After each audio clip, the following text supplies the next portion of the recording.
Hi there, it's November the 4th, and we're continuing our progress through the book of Ezekiel, through his prophecies. Ezekiel in Hebrew is Yechezkel, that means the Lord strengthens, and we're reading today chapters 10 and 11. These are tremendous chapters that are the sign to Ezekiel of the departure of God's glory from the temple.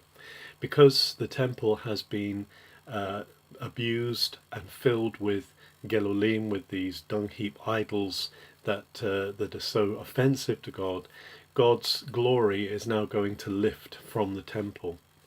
And so Ezekiel is lifted up in the spirit from the place where he is among the exiles by the river Chebar in Mesopotamia, and he's taken in his spirit to the temple, and he's been seeing in his visions the different idols that there are in the temple.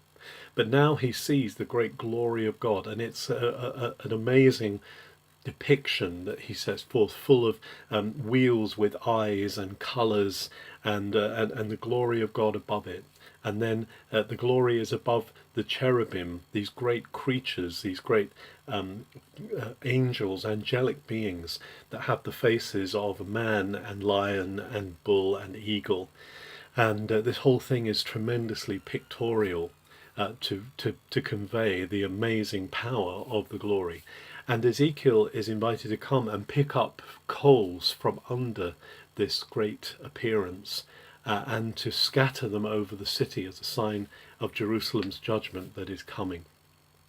And then the wheels and the glory and everything lifts. You remember, of course, that the Lord is called the Lord who dwells between the cherubim, and the cherubim were those carved angels, carved figures over the Ark of the Covenant.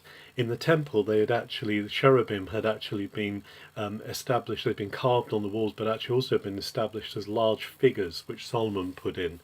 And so these cherubim, actually John Goldingay uses the word sphinxes of them. They're almost indescribable in their nature, but God's glory dwells over them, and this whole thing lifts up from the temple, and it moves towards the east gate of the temple, or the east gate of the city, which is the nearest gate to where the temple is, right in the northeast corner of Jerusalem at the wall. And in chapter 11, when the glory is there standing at the east gate about to go, the Lord calls Ezekiel to prophesy against the officials who are leading the city. And he prophesies against them because they have allowed these terrible things to happen. He says the destruction is your fault, then strangers will come. Obviously the Babylonians are going to come and destroy the city. There will be judgment at the borders of Israel, and it's because they didn't follow God's instructions. They didn't follow the directions of God. And as Ezekiel is prophesying this, one of the officials, Pelatyahu, dies in front of his eyes, and Ezekiel is awestruck by this, and he cries, "Oh God, are you going to really finish off Jerusalem?"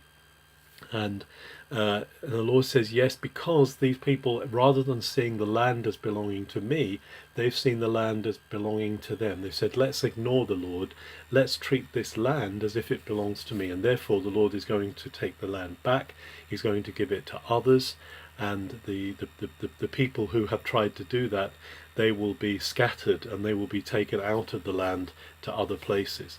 But there is an amazing promise towards the end of chapter 11, where God says, but still I am going to bring back a remnant, and I'm going to take away, he says, their heart of stone, and I'm going to give them a heart of flesh. I'm going to give them a soft heart, a heart that responds to me.